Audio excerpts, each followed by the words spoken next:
Content মনিটাইজেশনটা আনবো, আগে সেই আইডির প্রোফাইলে চলে যাবো। সেই আইডির প্রোফাইলে আসার পরে আমরা এইখান থেকে থ্রি ডটে চাপ দিব। থ্রি ডটে চাপ দিয়ে আমরা এইটা ঢুকবো। ঢোকার পরে আমরা নিচের দিকে যাব। নিচের দিকে যাওয়ার পরে আমরা আগে লিঙ্কটা কপি করব। লিঙ্কটা কপি করে নিলাম, ডান। আমরা লিঙ্কটা কপি করে নিলাম, তারপর এখান থেকে ব্যাক দিয়ে বেরিয়ে যাব। তারপরে আমরা উপরে থ্রি ডট যে অপশন আছে, এই থ্রি ডটে চাপ দিব। থ্রি ডটে চাপ দিয়ে আমরা হচ্ছে ভিতরে ঢুকবো। ভিতরে ঢোকার পরে আমরা একটু নিচের দিকে যাব। তারপর দেখবো এখানে আমাদের প্রফেশনাল ড্যাশবোর্ড। আসলে আমরা যেই আইডিতে কন্টেন্ট মনিটাইজেশনটা আনবো সেই আইডির আপনি ড্যাশবোর্ডে চলে যাবেন। তো এইখান থেকে আমরা ড্যাশবোর্ডে ঢুকে পড়বো। ড্যাশবোর্ডে ঢোকার পরে তারপর আমরা একটু নিচের দিকে যাব। নিচের দিকে যাওয়ার পর আমরা কিন্তু এখানে অপশন দেখতে পারবো, একটা টুলস অপশন দেখতে পারবো। নিচে আমরা এখানে টুলস অপশন দেখবো, আমরা এই টুলস অপশনে চাপ দিব।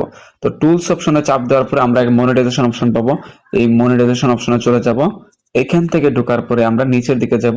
আসলে আমাদের প্রথম ঢুকতে হবে ইনস্টিমের। এখানে বর্তমানে যে কন্টেন্ট মনিটাইজেশনটা দিতেছে এটা কিন্তু ইনস্টিমের ভিতরে সব আর কি।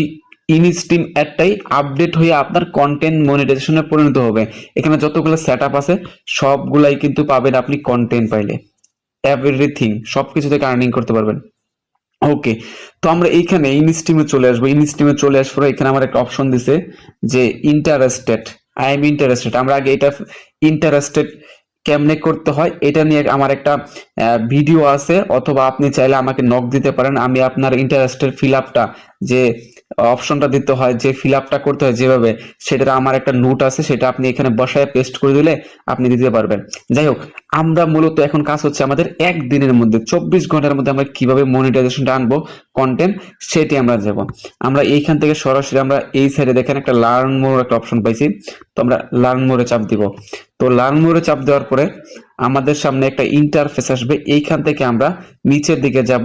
এইখানে হয়তোবা আপনি যদি এই ফর্মটা ফিল আপ না করে থাকেন তাহলে আপনার এইখানে একটা অপশন থাকতে পারে যে আপনার আই এম ইন্টারেস্টেড একটা লেখা থাকতে পারে। তো আপনি ওই আই এম ইন্টারেস্টেডে চাপ দিবেন। তারপরে আপনার এখানে এইরকম একটা অপশন আসবে, এইরকম একটা অপশন আসবে, এরকম একটা অপশন আপনার আসলে এখানে দেখবেন যে this is in this form. এখানে ইন দিস ফর্ম আমরা দেখতে পাচ্ছি। আমরা এই ইন দিস ফর্মে চাপ দিব। ইন দিস ফর্মে চাপ দেওয়ার পরে আমরা যে লিঙ্কটা কপি করেছিলাম আইডির, সো এখানে দেখেন কয়টা অপশন দিচ্ছেন। একটা বলছে ইমেল অ্যাড্রেস দিতে, আর একটা বলতেছে ফেসবুক ইউআরএল দিতে। এই দুইটা জিনিস লাগবে। ওকে, আমি আমার একটা ইমেল বসাই দিব। ধরেন আমি আমার এই ইমেলটা বসাই দিলাম। তারপর আমি যে আমার যে পেজের, আমার যে আইডির যে আমি লিঙ্কটা কপি করছি, তো আমি এই লিঙ্কটা এখানে বসাই দিব। ওকে, আমি এখানে পেস্ট করে দিব। পেস্ট করে ডান, আমার লিঙ্কটা বসাই দিলাম। এখানে আরেকটা অপশন আছে, সেটা হচ্ছে আমাদের সোশ্যাল মিডিয়া অ্যাকাউন্ট। আপনার কি কোনো সোশ্যাল মিডিয়া অ্যাকাউন্ট আছে সেটা লিঙ্ক এখানে পেস্ট করতে পারেন। তো এটা দিলেও চলবে, না দিলেও চলবে। তারপরে আমরা এখান থেকে সরাসরি চাপ দিব ডো লেটস ডো দিস, এখানে চাপ দিব। এখানে চাপ দিলে এটা কিন্তু আমাদের সাবমিট হয়ে গেছে। আর এটা সাবমিট দেওয়ার পর কিন্তু আপনাকে মেটা কিন্তু 24 ঘন্টার মধ্যে আপনাকে আপনার আইডিটা রিসার্চ করবে, আপনার আইডিটা ঘুরে দেখবে যে আপনি মনিটাইজেশন উপযোগী কিনা। যদি মনিটাইজেশন কন্টেন্টের উপযোগী হয়ে থাকেন তাহলে আপনি 100% 24 ঘন্টার মধ্যে মনিটাইজেশনটা পেয়ে যাবেন। তো এইটা আপনার কিন্তু মাস্ট বি করা লাগবে, মাস্ট বি। এটা না করলে কিন্তু আপনি মনিটাইজেশনটা পাবেন না।